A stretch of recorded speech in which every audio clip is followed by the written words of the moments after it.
क्या सांप, बिच्छू, कौवा, चील, छिपकली वगैरह को देखते ही मार देना चाहिए या नहीं? तो आज की इस वीडियो में हम जानते हैं कि कौन कौन से ऐसे जानवर हैं जिनको मारना सवाब है या जिनको देखते ही जो है मार देना चाहिए। अगर आपने देखा कि आपके घर में या आपके मोहल्ले में सांप या बिच्छू आ गया है और वो किसी न किसी को नुकसान पहुंचा देगा, तो फिर उसका मारना वाजिब है।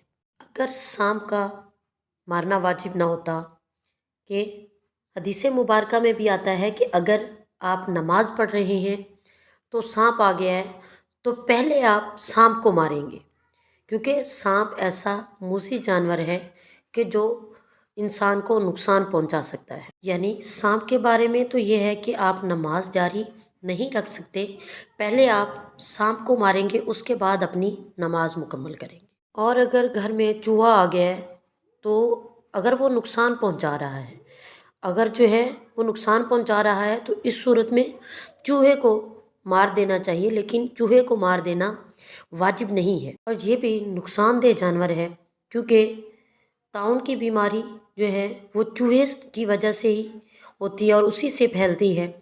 तो ये भी नुकसानदेह जानवर है, इसको भी मार देना चाहिए। और नबी करीम सल्लल्लाहु ताला अलैहि वसल्लम ने चूहे को फ़ैसका फरमाया है, यानी फासिक, यानी इंसान को नुकसान पहुंचाने वाला। तो ये भी इंसान को नुकसान पहुंचाने वाला जानवर है।